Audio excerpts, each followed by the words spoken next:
கண்ணியத்திற்குரிய சகோதரர்களே, இன்னும் ஒரு சில தினங்களில் இறைவனின் அருள் நிறைந்த துல்ஹஜ் மாதத்தை நாமெல்லாம் அடைய இருக்கிறோம். இந்த துல்ஹஜ் மாதம் என்பது நமக்கு ஏராளமான நன்மைகளையும் பல்வேறு விதமான கூலிகளையும் வழங்கக்கூடிய ஒரு அற்புதமான மாதம். நபிகள் நாயகம் ஸல்லல்லாஹு அலைஹி வஸல்லம் அவர்கள் இந்த துல்ஹஜ் மாதத்தை பற்றி சொல்கிறார்கள். இந்த துல்ஹஜ் மாதத்தினுடைய 10 நாட்களில் நாம் செய்யக்கூடிய அமல்கள் என்பது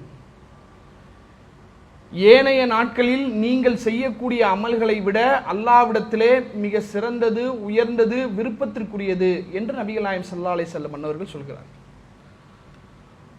உடனே சஹாபாக்கள் கேட்கிறாங்க, அல்லாஹ்வுடைய தூதரே, வலா ஜிஹாது ஃபீ சபீலில்லாஹ், அல்லாஹ்வுடைய பாதையிலே ஒருவர் போர் செய்கிறாரே அதை விடவுமா, ஜிஹாதை விடவுமா சிறந்தது என்று கேட்கிறார்கள். அப்ப ரசூலா ஆமாம், அதை விட சிறந்ததுதான் என்று சொல்லிவிட்டு அடுத்து ரசூலா பேசுறாங்க, ஒருவர் அல்லாஹ்வுடைய பாதையில் தன்னுடைய செல்வத்தாலும் தன்னுடைய உடலாலும் போரிட்டு திரும்ப வராத நிலைமையிலே அந்த போர்க்களத்திலே இறந்து விடுவாரையானால் அவருடைய கூலியை இது அடையாது. அப்படின்னா ஒருவர் போர்க்களத்தில் போய் கலந்துகிட்டு திரும்ப வந்துட்டாலும் அல்லது அவருக்கு வெற்றி பொருளாக கனிமத்து கிடைத்து விட்டாலும் அதை விட இந்த துல்ஹஜ் மாதத்தில் நீங்க செய்யக்கூடிய அமல் மேல வந்துடும் அர்த்தம். அப்ப இறைவனுடைய மிகப்பெரிய அருள் நிறைந்த மாதம் இந்த துல்ஹஜ் மாதத்தினுடைய ஆரம்ப 10 நாட்கள். எப்படி ரமலான் மாதத்தினுடைய அந்த கடைசி 10 நாட்கள் அமல்களை அதிகரிக்க நாம ஆர்வப்படுவோமோ, ஆசைப்படுவோமோ, அதுபோல இந்த துல்ஹஜ் மாதத்தினுடைய ஆரம்ப 10 நாட்கள் நம்மால் இயன்ற அளவுக்கு அதிகமான அமல்களை செய்வதற்கான ஒரு சூழலை, அந்த மனநிலையை முதல்ல நம்ம வச்சுக்கணும்.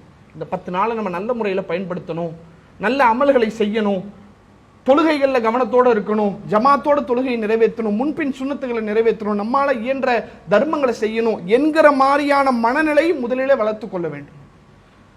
அதே போல நபிகள் நாயகம் ஸல்லல்லாஹு அலைஹி வஸல்லம் அன்னவரிடத்தில் கேட்கப்பட்டது, சுவைல நபிய ஸல்லல்லாஹு அலைஹி வஸல்லம் அன் சௌமி யௌமி அரஃபா, அரஃபாவுடைய நாளில் துல்ஹஜ் மாதத்தினுடைய 9வது நாளில் ஹாஜிகள் அங்கு அரஃபா திடல் இருப்பாங்க.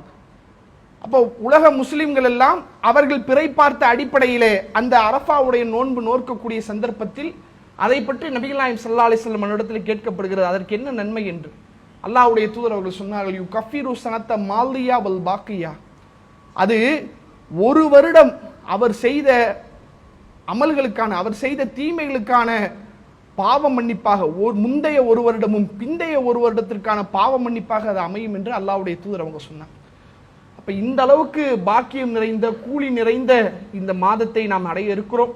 அதற்கு முன்பாகவே அதை நாம் நல்ல முறையில் அமைத்துக் கொள்ள வேண்டும் என்ற திட்டமிடலோடு, அந்த புரிதலோடு அதை எதிர்நோக்கி அதில் ஏராளமான நன்மைகளை நாம் செய்ய எல்லாம் வல்ல இறைவன் நமக்கு அருள் செய்ய வேண்டும் என்ற பிரார்த்தனையோடு நிறைவு செய்கிறேன். வாஹிரு தஅவானா அல்ஹம்துலில்லாஹி ரப்பில் ஆலமீன். அல்லாஹு அக்பர், அல்லாஹு அக்பர்.